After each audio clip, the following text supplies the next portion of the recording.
السلام عليكم ورحمة الله وبركاته. أول حاجة صلى على نبينا عليه أفضل الصلاة والسلام.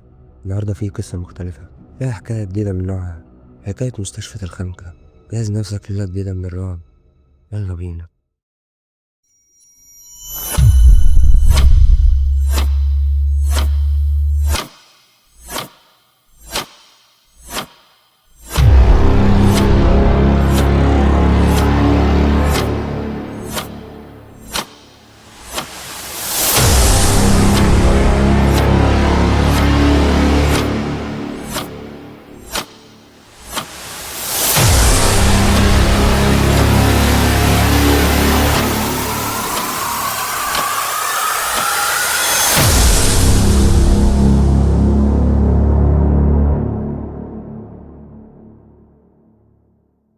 في حكايات بتتحكي عشان تخوفك، وفي حكايات بتتحكي عشان تمسح أي فكرة عندك عن الأمان.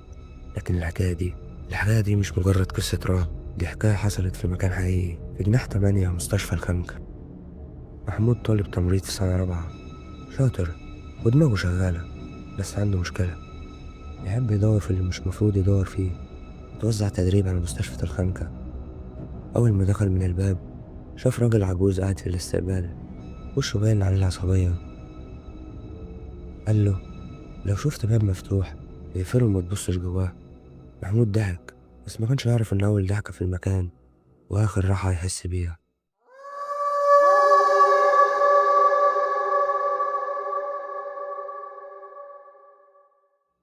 في ممرضة اسمها مدام سناء مسكت محمود من إيده وقالت له: كل حاجة هنا لها قواعد، بس أهم قاعدة الجراح رقم 8 ملكش دعوة بيه.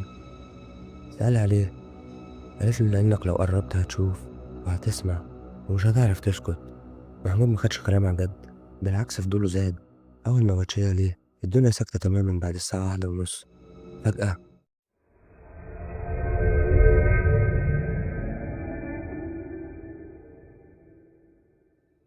سمع صوت خبط، صوت رجلين بتتحرك. قام بسرعة وراح يدور، لقى الصوت جاي من جناح 8.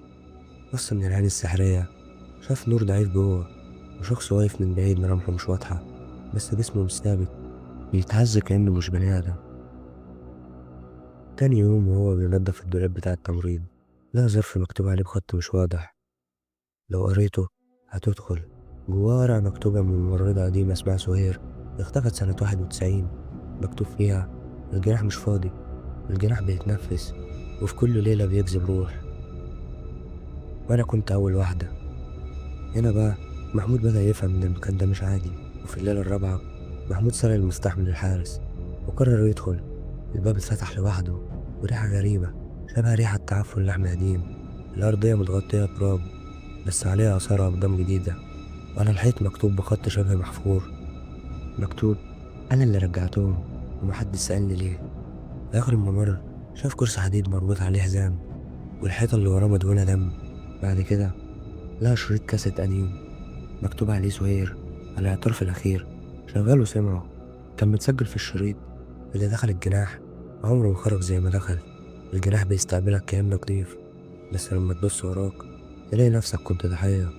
بعدها سمع صوت صراخ ست وناس بتضحك، بس مش ضحك بشري. محمود بدأ يتغير، عينه فيها شرود، صوته بقى بارد، دقنه طول زيادة عن اللزوم، وساعات يكتب اسمه على الحيطة وبخط تاني تحته يكتب: أنا سهير وأنا رجعت.